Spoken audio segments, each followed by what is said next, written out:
Hello साथीहरू, आजको यो विशेष भिडियोमा तपाईहरुलाई स्वागत छ। आज म चाहिँ निजामती सेवा ऐन 2049 र संघीय निजामती सेवा विधेयक 2082 बीचको तुलना गरेर हेर्ने हो के कसो भनेर।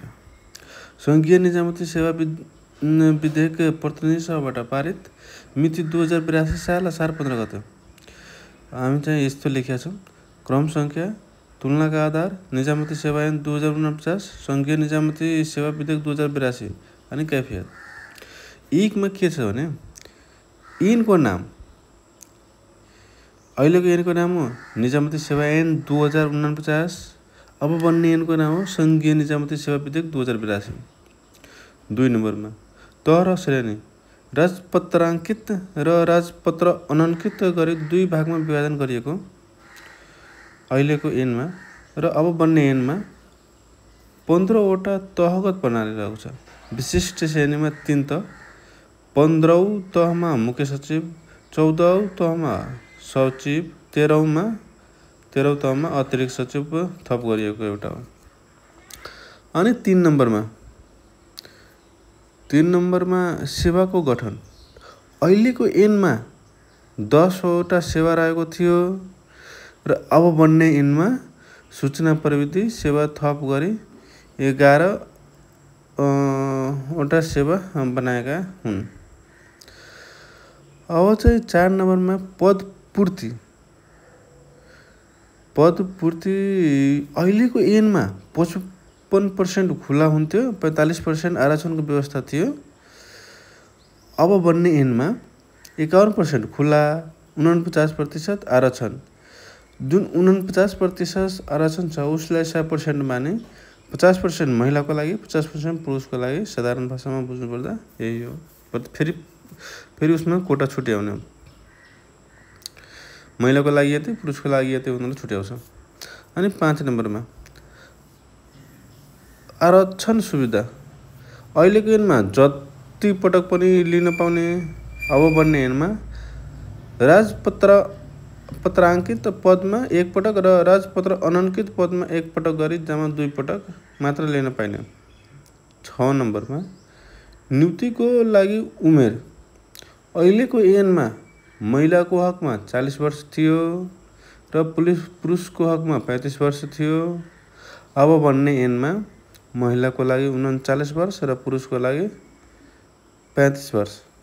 भूपू सैनिकको लागि 40 वर्ष नै हो। प्रश्न 7 मा पदावधि। अहिलेको ऐनमा मुख्य सचिवको पदावधि 3 वर्ष, सचिवको अवधि 5 वर्ष थियो। अब बन्ने ऐनमा अधिकृत 15औंको 2 वर्ष, अधिकृत 14औंको 4 वर्ष। अब खुला प्रतियोगिताद्वारा। अहिलेको ऐनमा खर्दारदेखि सहसचिवसम्म हुने गरेको। अब बन्ने ऐनमा सहायक पहिलो 100%, सहायक चौथो 80% र सहायक पाँचौं। यसलाई सिम्पली बुझौँ कि अहिलेको ऐनमा खर्दार जुन समूहमा खर्दार खुलेको छैन त्यो समूहको सुब्बा मात्र खुल्छ। अहिलेको समूहमा जुन खर्दार खुलिरहेको थियो त्यसको सुब्बा खुल्दैन। सिम्पल भाषामा बुझ्नुपर्दा यही हो। अब यसमा अधिकृत 7औं साइज 60% खुल्ने, अधिकृत 9 10%। अब 9 मा उपसचिवका लागि अनुभव।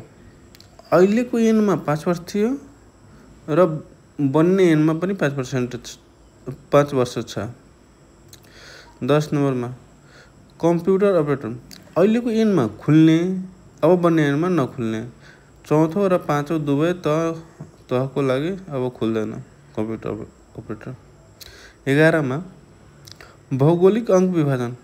पहिला चाहिँ 4 वटामा भौगोलिक विभाजन क्षेत्र थियो, अहिले चाहिँ 5 वटा बनाएको छन्। अध्ययन र 3 महिनाभन्दा बढी तालिम जाने कर्मचारीका लागि अङ्क क्षेत्र तोकेको। 12 नम्बर आवास सुविधा। अहिलेको ऐनमा नभएको अब बन्ने ऐनमा निजामती सेवाका लागि ऋण उपलब्ध गराउन सक्ने। 13 नम्बरमा अनिवार्य अवकाश अहिलेको ऐनमा 58 वर्ष छ। अब बन्ने ऐनमा 60 वर्ष हुने। पहिलो वर्ष 58, दोस्रो वर्ष 59। सरुवा अवैज्ञानिक अहिलेको ऐनमा छ। अब बन्ने ऐनमा 1 वर्षसम्म सरुवा गर्न नमिल्ने र चक्रीय प्रणालीमा आधारित। अनि 15 नम्बर कुलिङ पिरियड अहिलेको ऐनमा थिएन। अब बन्ने ऐनमा 2 वर्षसम्म नियुक्ति लिन नपाइने। 16 नम्बरमा प्रदेश सचिव सङ्घीय निजामती सेवा पद रहेको प्रदेश निजामती सेवाको 12औं तहको पद रहने अहिलेको ऐनमा। 17मा स्थानीय प्रशासकीय अधिकृत अहिलेको ऐनमा सङ्घीय निजामती सेवाको 7औं तहका कर्मचारी रहेको। अब बन्ने ऐनमा स्थानीय सरकारी सेवाको कर्मचारी खटाइने, तर 10 वर्षसम्म सङ्घीय कर्मचारी नै रहने। अन्तर प्रदेश सरुवा अहिलेको ऐनमा थिएन। अब बन्ने ऐनमा प्रदेशहरू बिचमा अन्तर प्रदेश सरुवा गर्न सक्ने 10 वर्ष पछि मात्र। 19मा प्रदेश र स्थानीय कानुन अहिलेको ऐनमा छुटी बनेको। अब बन्ने ऐनमा सङ्घीय कानुन बमोजिम हुने गरी 1 वर्षभित्र परिमार्जित गर्नुपर्ने। 20 नम्बरमा विधा अहिलेको ऐनमा आन्तरिक पर्यटन विधा नरहेको। अबको बन्ने ऐनमा साविको विधामा आन्तरिक पर्यटन विधा थप गरेको। यो भिडियो तपाईहरूलाई कस्तो लाग्यो? जस्तो लाग्यो त्यस्तै लाइक, सेयर, कमेन्ट अवश्य गरिदिनु।